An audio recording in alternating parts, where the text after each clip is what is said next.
Even 2023 election, in my own house, my own daughter was telling me to go and work with Peter Obi.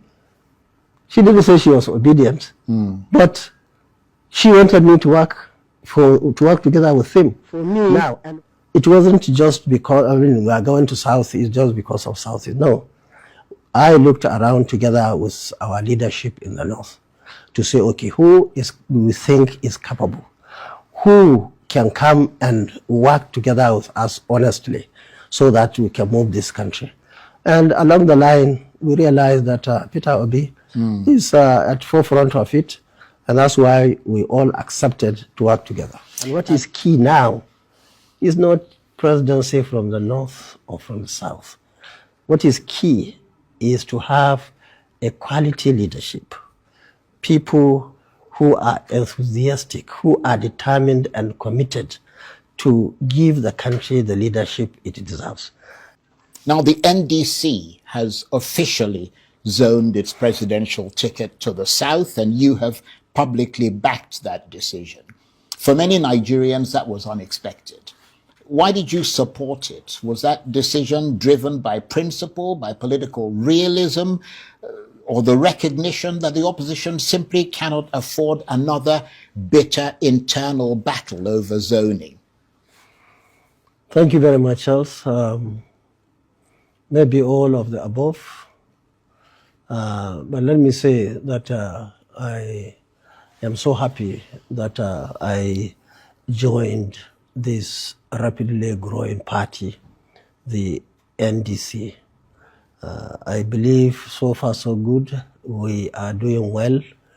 And I met people that I can call like minds, ranging from the leader of the party, Senator Dixon, the former governor of Bayelsa State, of course, Peter Obi, the former governor of Anambra State, and many other leaders that are today in our party. And I believe that many more are coming. And I'm happy to say that right from day one, we sat down together, we looked at the situation on the ground in this country, and we decided to take some major decisions, including what you just mentioned, that is zoning the presidency to the South for 4 years. And of course, after that, the presidency will rotate to the North. We are very happy that we are loyal party members wherever we find ourselves. We realized even before we joined the party was contemplating to zone it to the South for many obvious reasons.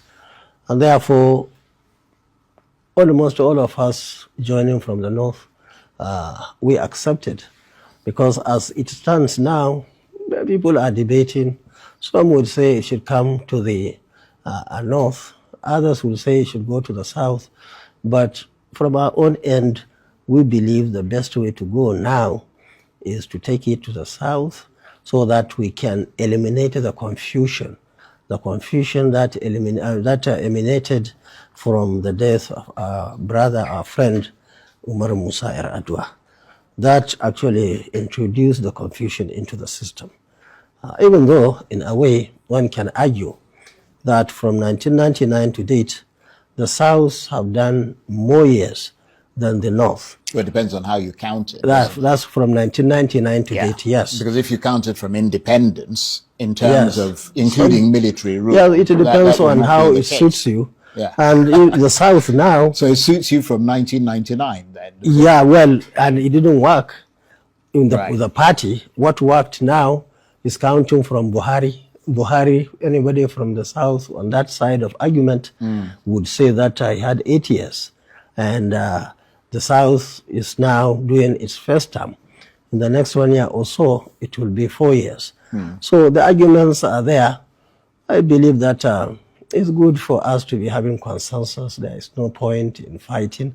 And what is key now is not presidency from the North or from the South. What is key is to have a quality leadership, people who are enthusiastic, who are determined and committed to give the country the leadership it deserves. You see, by now, especially those of us in the political trenches, would tell you that it is not only the man from your end that would make the country move forward. We have seen what happened during Obasanjo. We are part of it, and we believe he has done his best. From there, our brother, our friend came in, Sheikh Umar Musa Adwa, of blessed memory. There were issues, especially challenges of his health. When Jonathan came, we had many issues, especially the agreement at that time that he would do one term. For whatever reason, things have decided to change, and many things happened along that direction. But what is even relevant is the Buhari administration. I worked so hard, and I'm sure I remember we brought about 1.9, almost 2 million votes. But as politicians, we are not recognized. We worked, we put our lives even on the line that time. But unfortunately, we could not see any benefit either as individuals or the constituencies that we represented. Of course, thereafter, we have this administration again. Everybody knows there are issues, and therefore people are determined at grassroots level, and even at the level we are operating now, that there should be some level of changes. And that is why I'm sure the Nigerians, since we decided to join NDC, have decided to come and join us. And you could see what is happening almost everywhere in this country, and even beyond. People are opening offices everywhere across the world. So we're happy about that. And of course, by supporting Southern zoning, you're effectively conceding that Peter Obi is now the front runner for the NDC presidential ticket. Is that right? Are we looking at an Obi Kwankwaso or OK ticket and not a Kwankwaso Obi KO ticket? Well, that is how it should be, but we are, like I told you, are loyal party members. Of course, party is supreme. When it took decision to do this zoning, we all accepted, and we are working on it.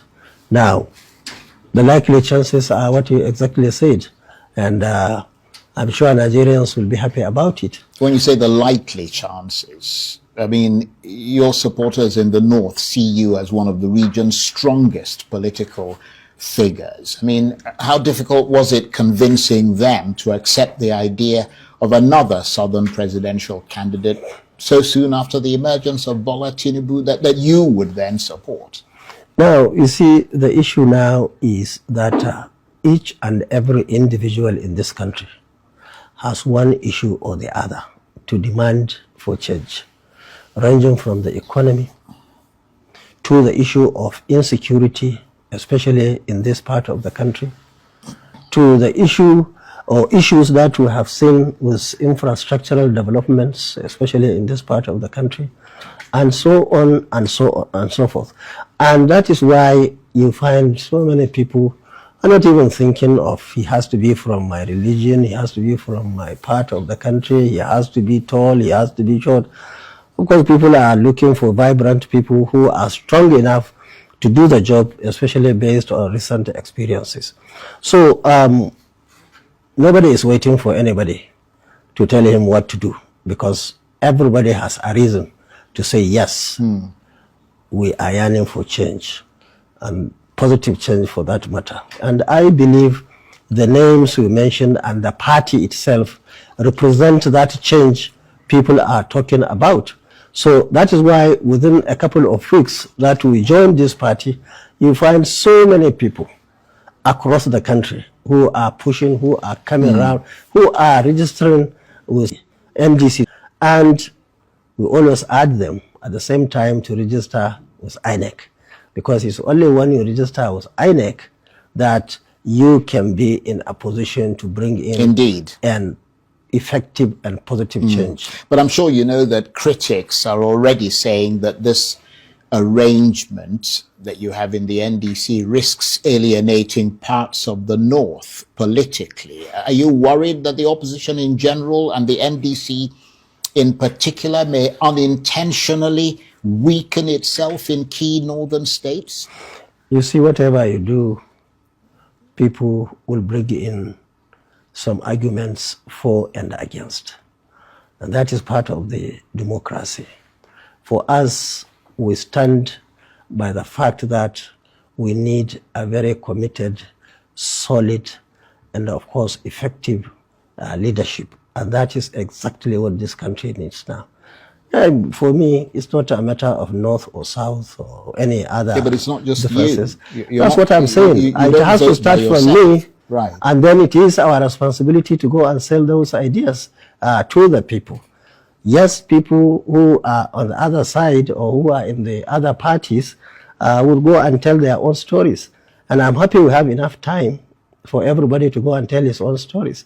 And probably that is why I'm even here, to convince the people, especially the young men and women and other nationalists, that yes, there is need to have this solid and credible leadership that will come to stop all these evils that are happening, especially the issue of insecurity in northern Nigeria and even in the south, the issue of economy. People are complaining everywhere. The issue of infrastructure and so on, the matter of education.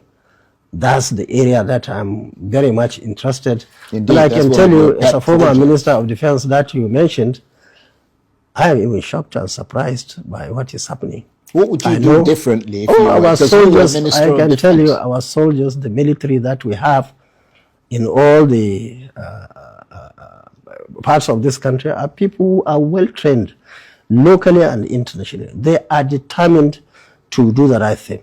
I think, in my opinion, what is lacking is the political will. And both of us, my humble self and Peter Obi, have agreed to tackle that issue head on to ensure that there is peace and stability in this country. So let me ask you this, definitively, ineluctably, if Peter Obi eventually becomes the NDC candidate, your role would be that of his running mate. Is that clear? I told you right from the beginning. I just want to be sure that. You can be sure that so if the party decides, presidential candidate. If the party decides that I should be the running mate of any candidate from the South under this circumstance, I will be happy to work together with him. And you believe that you and Peter Obi are the men to revive Nigeria's economy, reduce poverty and corruption, lift living standards, set Nigeria on the right path of rectitude? I mean, do you have that much faith in Mr. Obi, the man you were just 3 years ago running against in the 2023 presidential election? What you said is correct. Personally, I cannot remember any better combination, no matter how much time you are given to find those who can beat us in terms of doing the right thing for this country. Nigerians, of course, as I'm sure you know, because you yourself have been involved politically for a long time in this country, they've seen alliances collapse because powerful politicians agreed publicly but competed privately.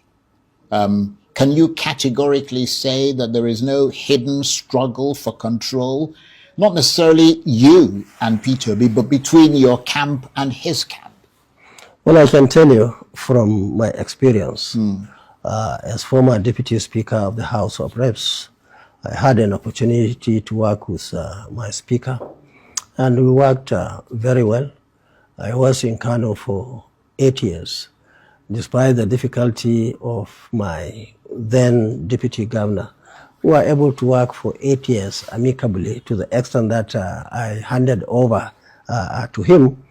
And of course, in the Senate and other places in the NDDC, we worked amicably with people. You see, the problem people are having, especially leaders, is that they are too greedy to the extent that they begin to have issues.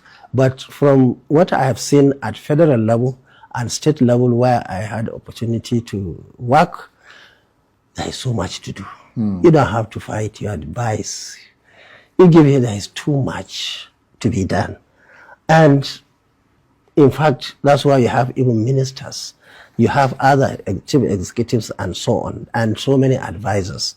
So I don't see from my experiences of the past why deputies or vice will fight with the president or governor or so. So I am positive that we will have a very good working relationship. And I can tell you that you can see it even from the past. During the First Republic, we had people, the leadership, political leadership from the North, work together closely with the people from the Southeast during the NCNC and of course NPC days. So also in the Second Republic, immediately after the war, of course we were younger people at that time, but I as a students leader, I had an opportunity to be part of the national movement that at the end of the day culminated into MPN and our own portion of PRP. And you have seen what happened. Our leaders, Shagari and others, worked very closely with the Southeast as Alex Ikweme as his vice president. It went on and on. I think there was a change during the about the Third Republic, where I was Deputy Speaker, House of Reps, where for many obvious reasons there was an election. The election was annulled, and after all that, the government under the military that time, for that reason and many other reasons, decided to bring in Shonakan from the south west, just maybe because of the cancellation of that. And even after that, maybe the military and other leaders worked together and brought in Chief Olusegun Obasanjo from the southwest again. And it went on and on. Even the Bola Tinubu now probably is a beneficiary of all that. So the point I want to make is that right from the beginning, this sort of alliance has been in existence. For whatever reason, it was derailed, but now we are going back to what Tafawa Balewa You're trying to revive it. Have done during their time. And in Second Republic, Shehu Shagari and co did with the leadership of the Southeast. So they are our friends. We want to work together with them. But for me, it wasn't just because, we are going to Southeast just because of Southeast. No. I looked around together with our leadership in the North to say, okay, who do we think is capable? Who can come and work together with us honestly so that we can move this country? And along the line, we realized that Peter Obi is at the forefront of it, and that's why we all accepted to work together. And beyond just the two of you, I think I touched on this earlier. I mean, both of you command two of the most passionate political movements in Nigeria, Kwankwaso and the Obedient movement. But, I mean, passionate support bases also can clash. How difficult has it been managing those two and getting them to come together to achieve a common end? You see, even before we say a word, they are all working together. And of course, together, they created what they call OK. Initially, before we were told of the zoning by the party, some from Obedience will say OK, and some from Kwankwaso will say KO. But at the end of the day, they are working not only in this country, all over the world. So I don't think we have any problem with that. But I can assure you, our group is so disciplined. Our group is such that you can't hear any serious negative issue from their side. I believe Obedience are the same. Now, a few weeks ago, the former Vice President, Atiku Abubakar, was sitting where you're sitting now on the same program, being interviewed by me. He remains politically active within the ADC orbit, but he seemed to think that your command of votes in Kano, the Kano area, had been split. In other words, he was trying to suggest that you had a very limited scope in terms of the kind of votes that you can bring, and that even within your natural territory, which is Kano, that the vote is now split because you split with your protege, who is the current governor of the state. Well, what is your reaction to that? I have no issue with that, and I think we are past that level now. We are in NDC, and for now, I know they are in ADC. I wish them well, but you see, anybody who is talking about or asking a question, what do they plant here, is not patient. Let's wait for the election and see whether votes are splitted in Kano or not. But the opposition has effectively split into two competing opposition blocks now, because, I mean, you're very influential in the north. Nobody can deny that. And in many other parts of the country. I mean, but Atiku Abubakar is also very influential. He's in the ADC, you're in the NDC. The vote is split. Now, we must still work together before the election. You see, I personally, and I think even Obi himself, decided to leave ADC not because we are fighting with Atiku or anybody there. We decided to leave that party because we realized that there are some issues. As it stands now, they have three major issues, which we believe from our own side are very difficult to resolve and field candidates. Now, people have to be flexible. You have to work. This is our time. And whatever advantages and disadvantages that are on the ground, you have to look at them. So mainly, we decided to leave the party because of those issues. And whether they will be able to field candidates in that party or not is just a matter of time. It will come and pass. So it's not like we had the primary election. This is not the first time if we had stayed to have primary election with our leader, Atiku Abubakar. I remember in 2015, we had primary in Lagos. Buhari was number 1, I was number 2, he was number 3, Rochas was number 4, and later Isaiah was number 5. There was an election again in 2019 in Port Harcourt. He won the election.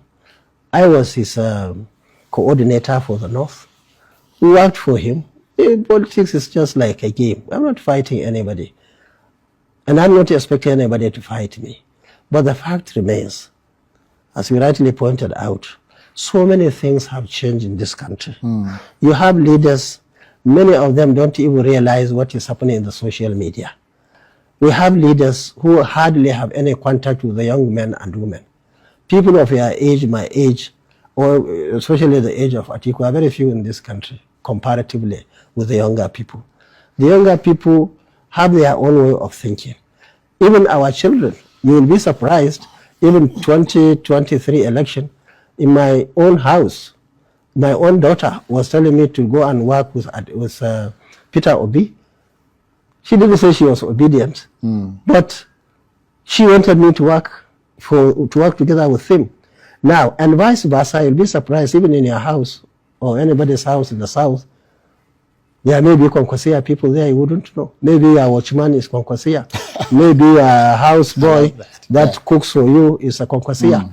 Unless he knows you are interested, he will not tell you because he doesn't want to offend you. Indeed. So you see, there is a lot happening in this country. But people at that level we are talking about don't even understand. People are talking of religion, people are talking of ethnicity, people are talking, especially those of us at that level, at our ages. But the younger people are looking for the right leadership for this country. And I think they're absolutely right. Well, let's talk about the APC, because that is the one party that you appear determined to remove from power. Its supporters, the APC supporters, argue that while the opposition keeps reorganizing itself endlessly, the ruling party is consolidating power quietly and strategically. what is your reaction to that? They're building resources, they're building structures. I mean, they control 31 governorships across this country. They've got 600 and something or more, I mean, local government in their back pocket. I mean, you see, Charles, I will tell you. How do you react to all of that? The election of 2027 is going to be unique. Election will be between Nigerians and I don't know whether to call them the leaders or the oppressors or whatever. That's what is going to happen. It's not going to be between a party, this party, and that party. Now, I can tell you for free that our governors, most of them, I wouldn't say all, have made so much mistakes politically. To the extent that most of them are not with the people. And that's why people are yearning for change. I can tell you what stands today is all the governors, the 33, the 36, whatever number they are relying on Bola Tinubu to win election. And he himself, my senior brother and good friend, is also relying on the governors. The question is, which governor? Where are the governors now? With due respect and due humility, they made so many mistakes. What happened? So also at the leadership level, you see, if you are a president, if you are a governor, try and look for credible people who relate with their the constituencies. Because people see president through the faces of their representatives in government. If you go to Kano, for example, people see President Bola Tinubu through the face of Ganduje, through the face of Abba the governor now, and so on and so forth. Now you ask the question, how do our people see them? That's the question. And it applies to all the states. Now people believe if you are a governor, you can do anything. No, that is not correct. Especially now, where eyes don't open now, people are looking for a way out. People are not happy with the status quo, and they are working so hard to change that status quo.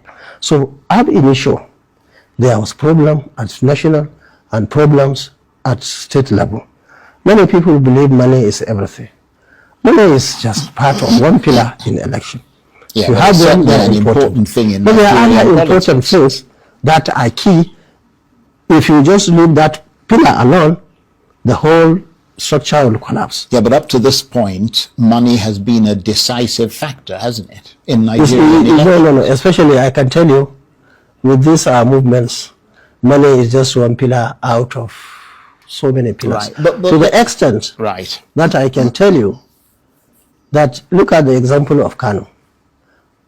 In 1999, we had no senator, no House of Reps, no commissioner, no state government, no federal government. We won election. The same thing is 2023. No national government, no state government, no local governments, no contractors, no plots, no nothing. And people came, they will collect the money and vote for us. Some will even say, we don't want your money, we don't want your textile, we don't want your Maggi or you don't rice. Even now, people are distributing rice because they think northerners are like chicken. You throw them grains, they will come and you cut them. Things have changed. In fact, they have changed a long time ago. Well, they certainly have changed because, I mean, you've split with the governor who you came in, some would say you brought in. I mean, and it's happened there repeatedly. And I was going to ask you this, the APC, I mean, we were given the impression that you were negotiating with them. You had discussions with them. What happened? No, I can tell you. Things fall apart, sort of thing? I can tell you in 2015, we considered seniority. I'm talking about in 2020. I'm coming. 526. Yeah, I'm coming. Right. In 2020, in 2015, we considered seniority. We brought in Ganduje to be our flag bearer. Of course, he won the election. He changed his mind. So when 2019 came, we decided to test our structure in Kano. Abu was not the most senior. He was far away from it. And that was why one brought him, just to change, to test that structure and ensure that whoever we bring will win that election. That's how he came. And we considered the issue of loyalty because he has been with me for over 40 years. Now we brought him, and the structure stood up really and delivered him. So our structure is not based on any individual. I can tell you, we can change your name now and many other things and take you to Kano. I can tell you, can win. I like that. Well, I might just consider that. You can win because you see, over the years, that's on a lighter mood. Yeah. Over the years, we are able to establish goodwill, and nobody can run away from it. I can tell you for free that in 4 years, we sponsored over 3,000 abroad. Many of them are professors now, associate professors, doctors, medical doctors, pilots, those who are in the sea now, you know, piloting ships and so on. They are all over the world. And I can tell you, some of them may come only 4 years to do this election. You can't beat them. We built 2 universities. All these universities, all the products see us as people who established that university we have directed. We established 26 institutes. We were empowering women, youth, and everybody. Free medical service. Even education was free. For 8 years, we are in Kano. We feed our children in the school, give them 2 sets of uniform in primary schools. We sponsor them locally, private universities, at least 5 private universities, and so and federal universities. So you see, and these are the sort of things we wanted those governors coming up to emulate. People will choose to have money, to the extent that people now will say, Kwankwaso has no money. Yes, I have no money, but I'm in peace. That is one. And monies are everywhere now. We have never lost an election because of money. In fact, we have never lost an election in the actual sense in Kano. They will do magung and straight it. This last election was nothing. It was Abba as our candidate. Abba has been with me right from civil service up to politics. He has been my PA in Kano, Ministry of Defense, everywhere I went. But obviously you're on the governor. Right. You're on a national level now, so you're going to need support beyond Kano. No, that's what we are saying. Right. No, that's my base. Right. And even those, our leader, when he came, he was referring to Kano. Yes. Forgetting that other places, we have people. You see, me and you and all other people in the country, whether Christian, Muslim, or anything, we have many things in common. We are human beings. If I slap you, you will feel pained. If I praise you or I give you something, you'll be happy, and so on and so on. We are all the same. And that's why I always say that Nigerians are good people. In fact, very good people.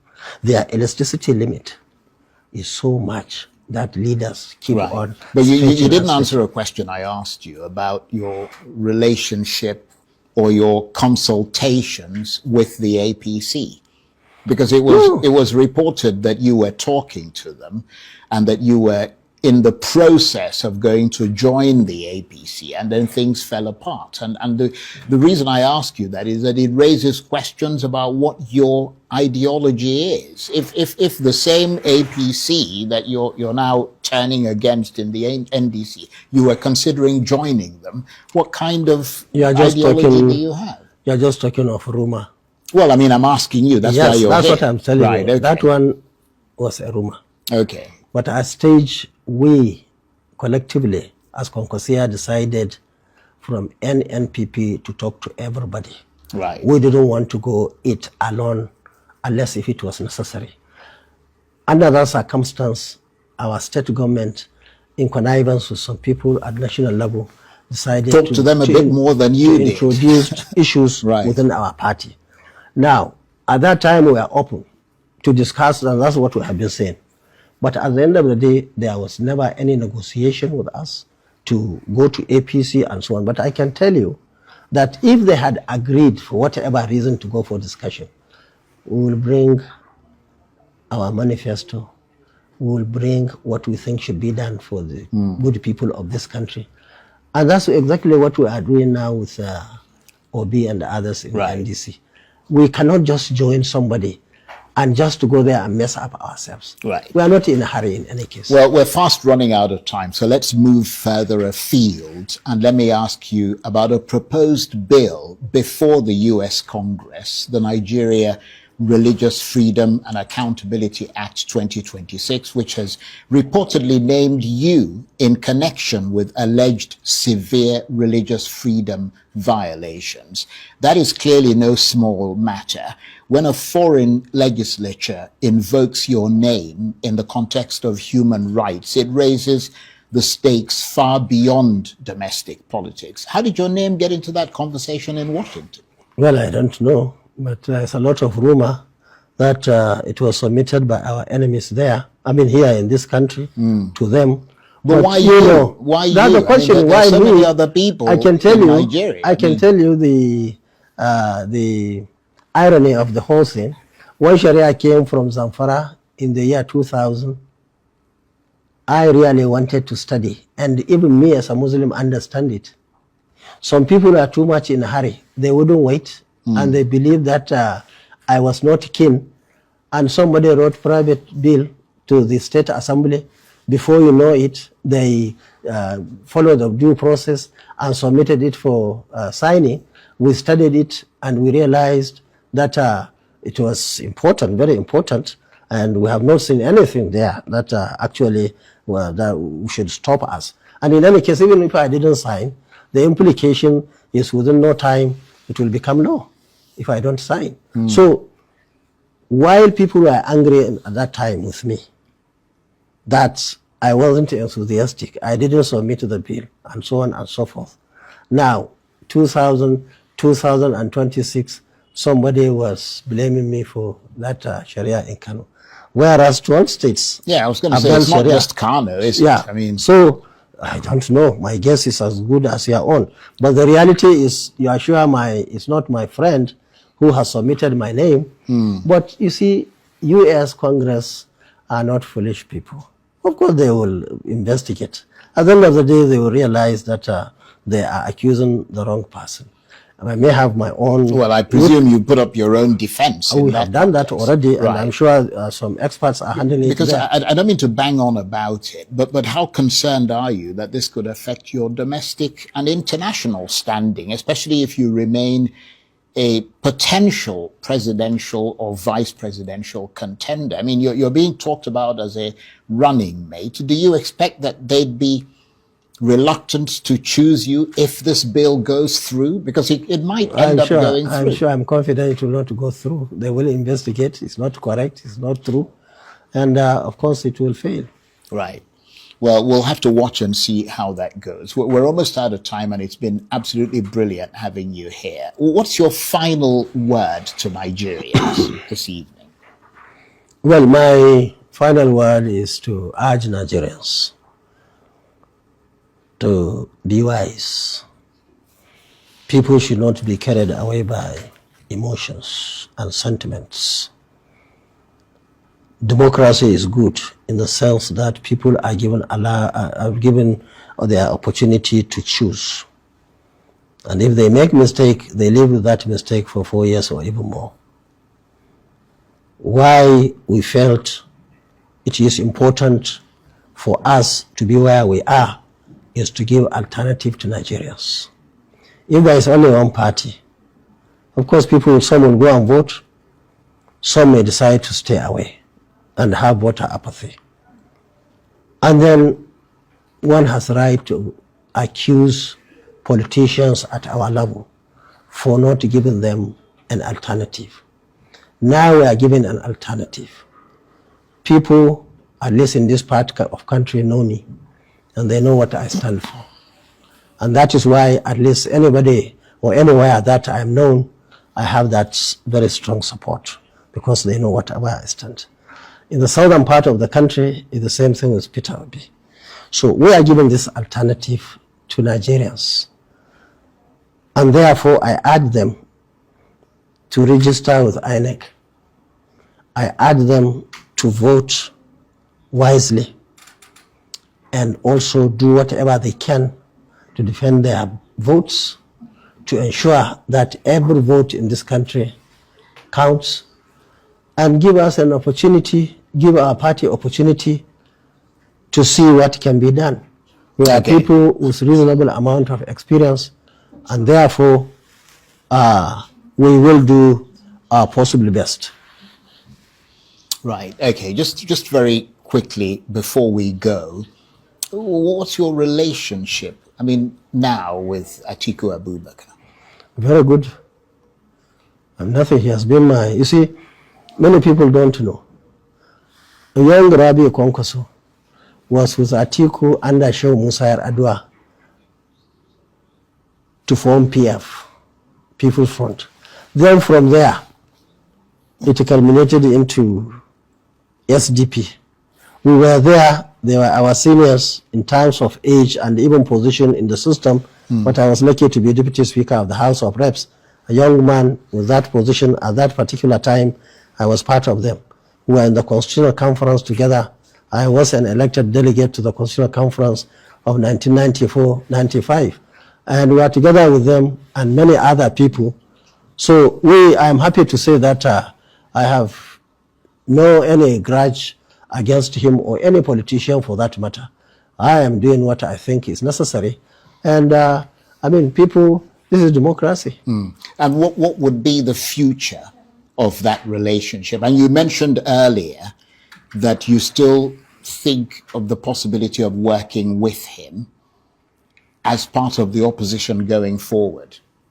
Oh yes, there are big possibilities that we can work together. Let me take an extreme case. Supposing for whatever reason they were not able to field any candidate, I believe we have to work together. We are much closer to them than any other person. We didn't leave the party simply because we didn't like Atiku or we didn't like anybody there. So our prayer is that they have an opportunity to field candidates, and they will have an opportunity to resolve the issues. Because I can tell you, my colleague Amechi is there. Amechi, by whatever reason he would want to contest election, I don't see.